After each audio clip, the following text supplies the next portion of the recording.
Hello there and welcome to Playworms. The film begins with stuntman Colt Seavers narrating the vital role stunt performers play in the history of film and television. Colt, deeply in love with camera operator Jody Marino, finds fulfillment in his work despite the physical toll. On his latest project, he performs stunts for Hollywood star Tom Ryder. However, during a critical fall stunt, something goes wrong and Colt suffers a severe back injury. His stunts punished by falling from bank. Devastated, he walks away from both the business and Jody. 18 months later, Colt is working as a valet driver, avoiding the industry entirely. When a former co-worker mocks him as the fall guy, Colt retaliates by recklessly spinning his car in front of him. Soon after, Colt is approached by producer Gail Meyer, who offers him a chance to be Ryder's stunt double on a new sci-fi film. Colt changes his mind when he learns Jody is directing the movie. On set, Colt reconnects with his old friend, stunt coordinator Dan Tucker. Dan informs him that his first stunt back involves a challenging cannon roll, leaving Colt anxious about failing in front of Jody. The stunt involves Colt's car flipping across a beach, but he executes it successfully, signaling he's okay with the classic stuntman thumbs up. When Jody discovers Colt is the stuntman, she is visibly upset, contradicting Gail's claim that Jody had requested him. Later, Colt performs another dangerous stunt where he is set on fire and blown against a wall. Gail visits Colt in his trailer with urgent news. Tom Ryder has gone missing after getting involved with some shady individuals, jeopardizing Jody's film production. Gail tasks Colt with finding Ryder within 48 hours to save the project. Colt sits in his car, listening to Taylor Swift and reminiscing about his relationship with Jody, tearfully confronting his lingering feelings. When Jody unexpectedly joins him in the car, he quickly plays it cool. She expresses how crucial the film is to her, and Colt promises not to let anything jeopardize her production. Colt starts his search at Ryder's apartment, where he's ambushed by Iggy Starr, Ryder's girlfriend and Metal Storm's lead actress. After a chaotic struggle, Colt realizes Iggy is attacking him with a prop sword. He explains his mission to find Ryder for the sake of the film, and Iggy reluctantly directs him to a nightclub where Ryder's drug dealer might have answers.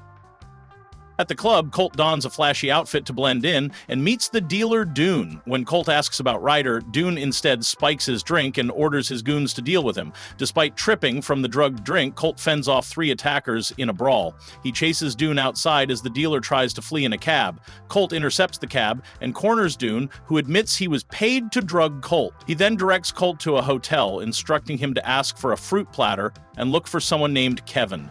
At the hotel, Colt unexpectedly runs into Jody, who vents her frustration about the studio interfering with her film's love story. After fumbling with the door key, Colt resorts to knocking the door down. Inside the room, Colt discovers the body of another stuntman, Henry Herrera, in a bathtub filled with ice. Alarmed, Colt calls Gail, who advises him to avoid contacting the police. However, a police officer confronts him for illegal parking, forcing Colt to mention the corpse. When they return to the room, the bathtub is empty, and Colt still ends up with a parking ticket. The next day on set, Dan grumbles that Jody has been inspired by her conversation with Colt, leading to bigger and more complicated stunt ideas. To keep production moving, Colt stands in for Ryder using deepfake technology to add Ryder's face later. That evening, Jody invites Colt to karaoke, which he eagerly accepts. On his way to meet Jody, Colt encounters Alma Martin, Ryder's assistant, accompanied by a trained dog named Jean-Claude. Alma reveals she last saw Ryder and Henry at a wild party before Gail urgently pulled her away.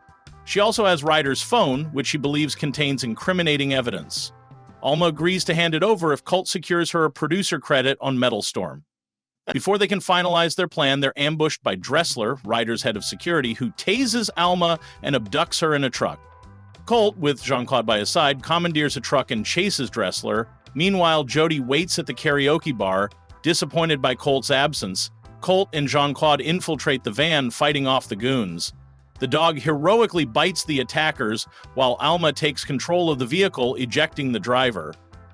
After rescuing Alma, Colt rushes to the karaoke bar with Jean-Claude, only to find Dan there.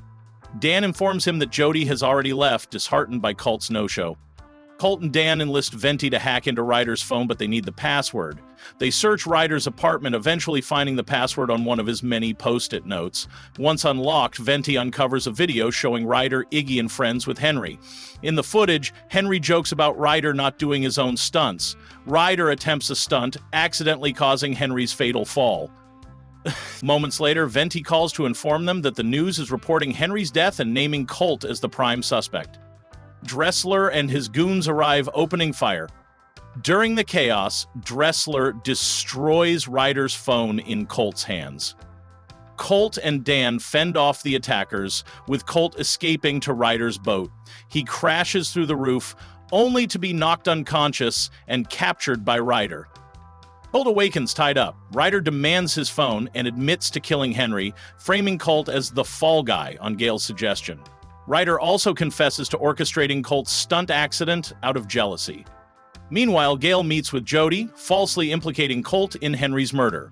When Colt reveals Dressler destroyed the phone, Ryder orders his goons to douse Colt in kerosene.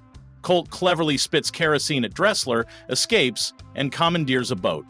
Villains chase Colt, causing his boat to explode. Though he survives by jumping to safety, Colt is presumed dead, with his death staged as a suicide. The villains manipulate the deepfake tech to make it appear that Colt was involved in Henry's death.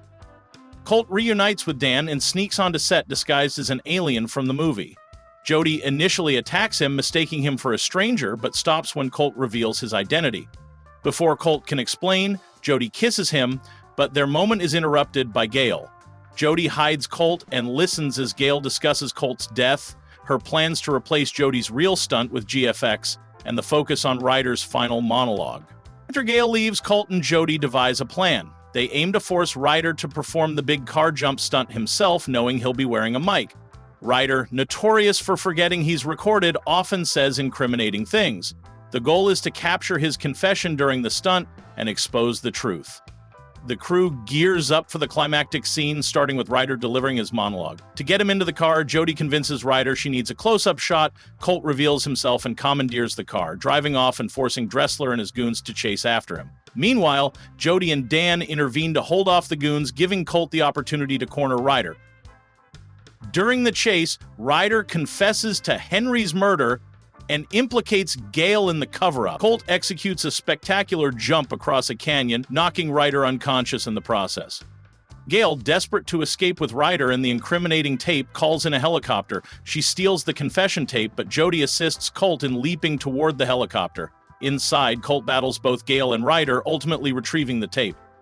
In a daring move, Colt jumps from the helicopter onto a crash mat set up by the crew, landing safely. Victorious, he and Jody celebrate with a triumphant kiss. That's how the movie ends here. Please do like, share, and subscribe to our channel.